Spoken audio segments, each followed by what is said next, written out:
History के first chapter में जो हमारा लास्ट टॉपिक है वो है हाउ डू वी नो। इससे पहले हमने बात की how dates are important, which dates are important and as well as what is colonial, how do we periodize Indian history. हमने जेम्स मिल की बात की, हिंदू पीरियड, मुस्लिम पीरियड और ब्रिटिश पीरियड की बात की, एंशिएंट, मॉडर्न और मिडिवल इंडिया की बात की। ये सारी बातें की और सारी चीज़ों को समझा और पढ़ा हमने। अब इस टॉपिक में जो लास्ट टॉपिक आता है वो है हाउ डू वी नो। इसका मतलब क्या है कि हमें आज ये सारी चीज़ें कैसे पता चल रही हैं कि हिस्ट्री में ये चीज़ें घटी, या ब्रिटिशर्स ऐसे आए, या ब्रिटिशर्स ने ऐसी ऐसी पॉलिसीज़ लगाई। सबसे पहले उन्होंने बंगाल को जीता, या जिनको भी उन्होंने जीता, कैसे उन्होंने हमको गुलाम बनाया, कैसे हम स्वतंत्र हुए। ये सारी बातें हमको कैसे पता चलती हैं? तो ये नॉर्मल सी बातें, ये सारी बातें हमको पता चलती हैं हिस्ट्री कुछ बुक्स से जो लोगों ने लिखी हैं। और जिन लोगों ने इसे हिस्ट्री की बुक्स लिखी हैं उनको क्या बोलते हैं? हिस्टोरियन बोलते हैं। तो हमें तो उन बुक्स से वो बातें पता चलती हैं, या जो भी हिस्ट्री की बातें वो पता चलती हैं। लेकिन जिन्होंने वो बुक्स लिखी उनको कैसे पता चलती हैं? जो जिन लोगों ने उन बुक्स को या हिस्ट्री के बुक्स को लिखा है, प्राइमरी रूप से सबसे पहले हम उनको हिस्टोरियंस कहते हैं। और जो जिन सोर्सेज का यूज़ करके उन्होंने लिखा है उसको हम हिस्टोरिकल सोर्सेज कहते हैं। अब टोटल हमको इस टॉपिक में दो सोर्सेज के बारे में बात करेंगे हम, या दो या तीन सोर्सेज के बारे में बात करेंगे जिनका यूज़ करके हिस्टोरियंस ने लास्ट 250 ईयर्स की जो भी हिस्ट्री है, या ब्रिटिश पीरियड की या मॉडर्न पीरियड की जो भी हिस्ट्री है, वो जो जिन सोर्सेज का यूज़ करके उन्होंने लिखी है। तो उसमें सबसे पहला सोर्स है administration produce record. Administration produce record का मतलब ऐसे रिकॉर्ड जो चूँकि गवर्नमेंट उन्हीं की थी, एडमिनिस्ट्रेशन उन्हीं का था, तो उनके द्वारा कुछ रिकॉर्ड्स रखे गए हैं। जो भी उन्होंने प्लान बनाया, जो भी उन्होंने पॉलिसीज़ बनाई, जो भी उनके इंस्ट्रक्शंस थे और डिसीजंस थे, एग्रीमेंट, इन्वेस्टिगेशन, उनका मानना था कि every instruction, plan, policy, decision, agreement, investigation had to be clearly written up. मतलब कोई बात मुंहजबानी नहीं होती, हर चीज़ को लिखा जाना चाहिए, हर चीज़ का प्रूफ होना चाहिए। Once this was done, things will be properly studied and debated. जब किसी डिसीजन को, पॉलिसी को हम लिखेंगे, उसको लोग पढ़ेंगे, तो उस पर एक डिबेट होगी, उस पर लोग बात करेंगे, और उससे जो अच्छी चीज़ें हैं उस पर बातें होंगी। लोग जब हम उसको लिखेंगे तो लिखने से क्या होगा, वो लोगों के, अब जो लोग, एक व्यक्ति, अगर हम किसी को मुंहजबानी बोलें तो हम किसी एक व्यक्ति को बोल सकते हैं, लेकिन अगर हमने कोई बात लिख दी तो अब वो जितने भी व्यक्तियों के पास पहुँचेगी, हर कोई उसको पढ़ सकता है। तो उससे क्या होगा, उस पर स्टडीज़ होंगी, उस पर डिबेट होंगे, और उससे फिर उनकी प्लान, पॉलिसीज़ और उनका जो भी एडमिनिस्ट्रेशन का तरीका है वो और अच्छा होगा। और उसके बाद ये सारी चीज़ें ब्रिटिशर्स ने क्या फेल्ट की? Britishers also felt that all important documents and letter needed to be carefully preserve. केवल लिखना ज़रूरी नहीं है, उसको बचा कर रखना, प्रिजर्व करना, स्टोर करके रखना भी ज़रूरी है। उन्होंने क्या किया कि हर जो भी डॉक्यूमेंट है उसको प्रिजर्व करना होगा, क्योंकि उसका हम आगे कहीं यूज़ कर सकते हैं, या पिछली बार से उसका रेफरेंस ले सकते हैं। अगर हमको कुछ डॉक्यूमेंट चाहिए, हमको आज अपने बारे में, अपने घर परिवार के बारे में, या पुरानी हिस्ट्री के बारे में जानना है, तो शायद हमारे डिस्ट्रिक्ट में, हमारे एरियाज़ में ऐसे कुछ रिकॉर्ड रूम होंगे। वो तहसील में हो सकती है, वो नगर पालिका में हो सकती है, जहाँ पर वो डॉक्यूमेंट्स पुराने रखे होंगे। तो हमें, अगर हमको कुछ जानकारी चाहिए, या गवर्नमेंट को हमारे बारे में कुछ जानकारी चाहिए, वहाँ से वो लेनी चीज़ें क्या हो जाएंगी, आसान हो जाएंगी। तो इसी कारण से ब्रिटिशर्स ने क्या किया था कि हर ऑफिस के साथ अटैच करके एक रिकॉर्ड रूम बना दिया था। अगर किसी तहसीलदार का ऑफिस है, जैसे विलेज में किसी तहसीलदार का ऑफिस है, तो अभी क्या ज़रूरी है, उन्होंने क्या किया, विलेज में तहसीलदार के ऑफिस के साथ साथ एक रिकॉर्ड रूम बना दिया। मतलब वहाँ भी जितने भी काम होंगे, जितने भी डिसीजंस लिए जाएंगे, जितने भी लोगों के जानकारियाँ होंगी, वो सब एक जगह पे स्टोर की जाएंगी, वो एक ऑफिस में रखी जाएंगी। अब वो चाहे विलेज तहसीलदार का ऑफिस हो, चाहे कमिश्नर का ऑफिस हो, चाहे कोर्ट में हो, हर जगहों पे एक उन्होंने रिकॉर्ड रूम बना दिया। और ये रिकॉर्ड रूम क्या करते थे, पुराने जो भी जानकारी है उनको एक जगह पे व्यवस्थित रखने का तरीका था, लिख कर उनको एक व्यवस्थित जगह पे रखते थे। तो ये आज के टाइम में भी हम क्या कर सकते हैं, उसको जाके देख सकते हैं। आज भी बहुत सारे ब्रिटिशर्स के ऐसे डॉक्यूमेंट हैं जो हिस्ट्रीज में, जो म्यूज़ियम में, कार्यालयों में, उन रिकॉर्ड रूम में या आर्चीव रूम में रखे हुए हैं, जहाँ से हम जा सकते हैं और उनको ले सकते हैं, उसको पढ़ सकते हैं। फिर धीरे धीरे क्या हुआ, ये जो रिकॉर्ड्स थे इनको कुछ लोगों ने लिखना स्टार्ट किया। मतलब सारे रिकॉर्ड्स को इकट्ठा करके एक बुक फॉर्मेट में, या उसको बुक में बनाकर एक नया पर्सपेक्टिव डेवलप किया, उसको पढ़ने लिखने के लिए लोगों के लिए उपलब्ध करवाया। ऐसे लोगों को बोला जाता है कैलीग्राफिस्ट बोला जाता है। कैलीग्राफिस्ट का मतलब क्या है, that is by those who specialize in the art of beautiful writing. मतलब रिकॉर्ड में चीज़ें तो केवल ऐसे एक एक व्यक्ति का नाम लिखा होगा, उसके बारे में कुछ आंकड़े लिखे होंगे, डाटाज लिखे होंगे, लेकिन कैलीग्राफी ने क्या किया, उन सारी चीज़ों को इकट्ठा करके ब्यूटीफुल राइटिंग का यूज़ करते हुए एक अच्छे डॉक्यूमेंट के रूप में, अच्छी बुक के रूप में हमारे सामने रखा। और धीरे धीरे आगे जैसे जैसे टेक्नोलॉजी बढ़ती गई, फिर क्या हो गया, स्प्रेड ऑफ प्रिंट। जब प्रिंटिंग प्रेस का विकास हो गया तो अब क्या, पहले क्या होती थी चीज़ें, आपको हाथ से लिखनी पड़ती थी, तो आपके पास एक बुक के इतने कॉपीज़ आप नहीं निकाल सकते हैं। लेकिन धीरे धीरे उन जब प्रिंटिंग का विकास हो गया तब उनसे क्या होने लगा, अब चीज़ें प्रिंट होने लगी, और प्रिंट होने की वजह से अब बल्क में एक ही डाटा को कई सारे उसकी कॉपीज़ बनाई जा सकती थी, एक ही बुक की कई सारी कॉपीज़ बनाई जा सकती थी, और उसको प्रिजर्व करके कई जगहों पर एक ही, अगर एक जगह पर रखेंगे तो हो सकता है वो नष्ट हो जाए, लेकिन अगर हमने उसी डाटा को 3-4 जगहों पर रखा हुआ है, कई जगहों पर रखा हुआ है, कई लोगों के पास वो बुक है, तो कहीं ना कहीं वो रिकॉर्ड जो है वो बचे रहेंगे। और उन्हीं रिकॉर्ड्स का यूज़ करके आज के हिस्टोरियन जो है, या आज जो लोग उस टाइम की हिस्ट्री लिखना चाहते हैं या उस टाइम की हिस्ट्री पढ़ना चाहते हैं, वो उन्हीं एडमिनिस्ट्रेटिव रिकॉर्ड्स का यूज़ करके हिस्ट्री लिखते हैं।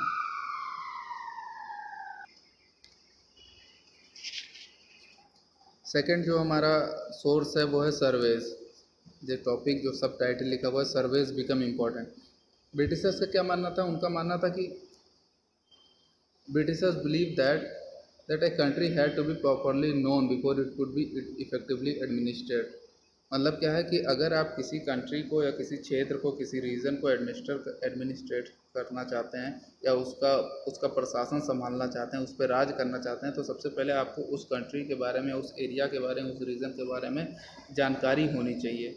उसमें कैसे कैसे लोग रहते हैं, या कितने विलेजेस हैं उसमें, पीपल्स की जनसंख्या कितनी है, या वहाँ पर टोपोग्राफी कैसी है, उच्चावच कैसे हैं, फ्लोरा एंड फौना कैसा है, वहाँ पर कितने जीव जंतु पाए जाते हैं, वहाँ की वनस्पति कैसी है, लोकल हिस्ट्रीज़ क्या क्या है, क्रॉपिंग पैटर्न क्या है, यानी कि कौन कौन सी फसलें वहाँ पर उगाई जाती हैं। अब अगर ब्रिटिशर्स को रिवेन्यू कलेक्ट करना है, उनको और जो भी फसल होगी उससे उनको हिस्सा चाहिए, या उनको लैंड रिवेन्यू चाहिए, तो उनको ये तो पता होना चाहिए ना कि कौन सी फसल यहाँ पर होती है।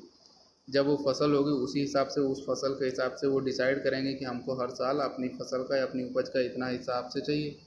तो उन्होंने क्या किया, पहले प्रॉपरली सारे एरिया का सर्वेज करना स्टार्ट किया, और उन सर्वेज से उनको बहुत सारी जानकारियाँ एकत्रित हुई, हर एरिया के बारे में चीज़ें एकत्रित हुई। साथ साथ उन्होंने एक नया सिस्टम स्टार्ट किया सेंसस का, यानी कि जनगणना का सिस्टम उन्होंने स्टार्ट किया 1881 से कांस्टेंट आज तक हर 10 साल पे हमारे यहाँ जनगणना होती है।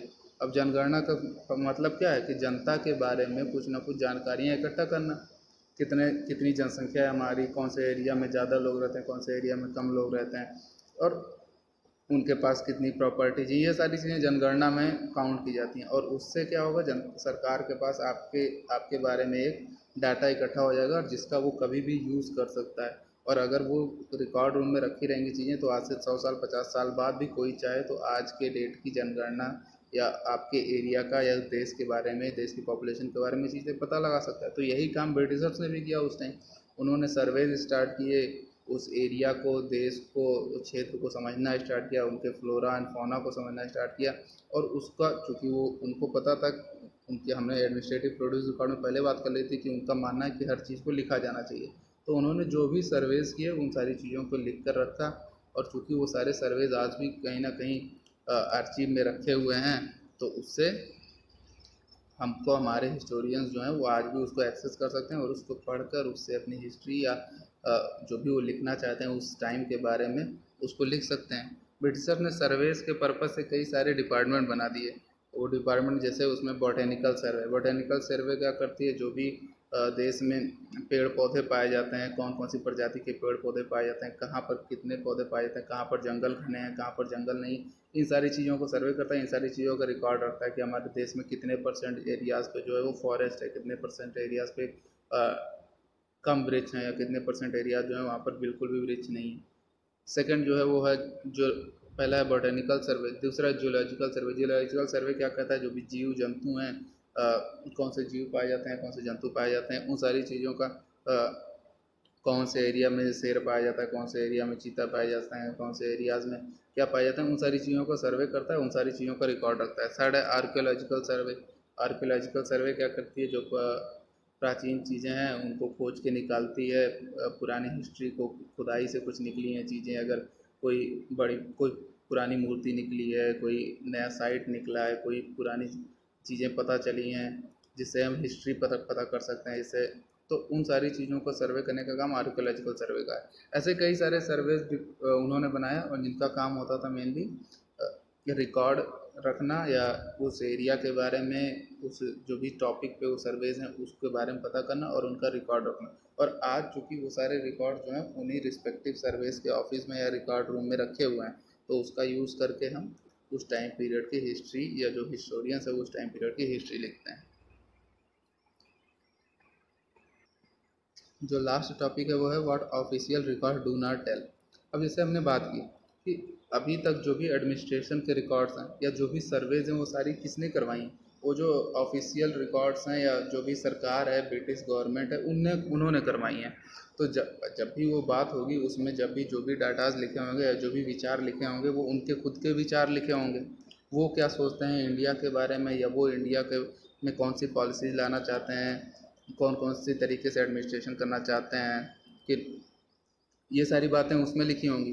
लेकिन ऐसा तो है नहीं कि पूरे जो भी ऑफिशियल रिकॉर्ड्स हैं, अब चूँकि वो ऑफिशियल ब्रिटिशर्स क्या थे, उन्होंने हमको हमारे ऊपर शासन कर रहे थे, उन्होंने हमको दबा दबा के रखा है, तो उन्होंने हमेशा अपने बारे में अच्छी अच्छी बातें उसमें लिखी हैं ऑफिशियल रिकॉर्ड्स में। उन्होंने ये शो किया है कि वो जो है वो देश का अच्छा ही करना चाहते हैं, और उन्होंने ऐसी बातें उसमें नहीं लिखी हैं या हमको बाकी लोगों के बारे में, जो गरीब लोग हैं, जो पिछड़े लोग हैं, जो किसान हैं, या जो नेशनलिस्ट लोग हैं, जो लोग ब्रिटिशर से देश को छुड़ाना चाहते हैं, उनके क्या विचार हैं, उन सारी चीज़ों के बारे में हम ऑफिशियल रिकॉर्ड्स में नहीं पता कर सकते, क्योंकि ऑफिशियल रिकॉर्ड्स तो क्या है, वो तो सरकार के रिकॉर्ड्स हैं और सरकार तो वही बताना चाहेगी जो जिससे उसकी इमेज अच्छी हो। तो इसलिए जो भी हमको अगर हिस्ट्री लिखनी है तो बहुत सारे जो हिस्टोरियंस हैं वो बहुत सारे अदर सोर्सेज का भी यूज़ करते हैं। एडमिनिस्ट्रेशन रिकॉर्ड्स, एडमिनिस्ट्रेशन के सर्वेस के अलावा बहुत सारे अदर सोर्सेज भी हैं जिनका यूज़ करके वो हिस्ट्री को लिखते हैं। और उन अदर सोर्सेज की अगर हम बात करें तो उसको ढूंढना चूँकि काफ़ी डिफ़िकल्ट है। अब चूँकि जो ऑफिशियल रिकॉर्ड्स हैं वो किसी रिकॉर्ड रूम में रखे हुए हैं, तो उनको ढूंढना आसान है, सारी चीज़ें एक जगह पे रखी हुई हैं। लेकिन जो अदर सोर्सेज हैं, जो लोकल बाज़ार में जो मैगज़ीन्स बिकती थी या जो छोटी छोटी पुस्तकें बिकती थी, या जो भी लोगों की डायरीज़ हैं, कुछ लोग जो पढ़ना लिखना जानते थे उन्होंने उस सिचुएशन के बारे में, उस टाइम के बारे में अपनी डायरीज़ में लिखा है। फिर अकाउंट्स ऑफ पिलग्रिम्स के जो बाहर से लोग इंडिया में घूमने आए कभी अलग अलग देशों से, उन्होंने अपनी चीज़ें लिखी हैं। जो ट्रैवलर्स रहे उनसे अगर इंडिया, हम ऑफिशियल रिकॉर्ड्स के अलावा अगर हमको इंडिया और इंडियन पीपल के बारे में जानना है तो हमको इन सारी ये अदर सोर्सेज भी हैं जिससे हम जान सकते हैं। लोगों की ऑटोबायोग्राफीज़ हैं, जैसे महात्मा गांधी की अपनी ऑटोबायोग्राफी है, जवाहरलाल नेहरू की अपनी ऑटोबायोग्राफी है, जो भी उस टाइम पढ़े लिखे लोग थे, जो भी नेशनलिस्ट लोग थे, सबकी अपनी अपनी कुछ ऑटोबायोग्राफीज़ हैं। ऑटोबायोग्राफीज़ का मतलब अपने बारे में अपनी जीवनी लिखी है उन्होंने। तो उसमें उन्होंने जो भी देश में चीज़ें घटनाएं घटते हुए देखी हैं, जो इससे भी उन्होंने लोगों का जीवन देखा है, उन्होंने जिस तरह ब्रिटिशर्स या ब्रिटिश गवर्नमेंट द्वारा लोगों का शोषण किया गया, उन सारी चीज़ों को उसमें लिखा है। तो उन ऑटोबायोग्राफीज़ का भी यूज़ करके हिस्टोरियन जो है वो दो पिछले 250 साल की हिस्ट्री लिखते हैं। और जैसे जैसे हमने बात की कि एडमिनिस्ट्रेटिव प्रोड्यूस रिकॉर्ड में भी बात की कि जैसे जैसे प्रिंटिंग स्प्रेड हुई, वैसे लोगों के वो जो भी डॉक्यूमेंट वो लिखते थे उसको लोगों की रीच में पहुंची, वो बहुत सारे लोग उनको पढ़ने लगे। तो वैसे ये भी चीज़ें थी, लोगों की डायरीज होंगी, जैसे नेशनलिस्ट लोग थे, हमारे नेता लोग क्या करते थे, जनता जनता को ब्रिटिशर्स के खिलाफ जागरूक करने के लिए न्यूज़पेपर्स का पब्लिश करते थे, न्यूज़पेपर पब्लिश करते थे और उसमें पब्लिक के ओपिनियन लिखते थे। तो जो भी लीडर्स थे हमारे, जो भी रिफॉर्मिस्ट थे, उन्होंने उसमें लिखा और स्वतंत्रता की और ब्रिटिशर्स का विरोध करने की विचारधाराएं जो हैं उससे पूरे देश में फैलाई, जिसका यूज़ करते हुए धीरे धीरे लोग इकट्ठा हुए और उन्होंने ब्रिटिशर्स को बाहर निकाला, या ब्रिटिशर्स से हमने अपने नेशनलिस्ट मूवमेंट स्टार्ट किया।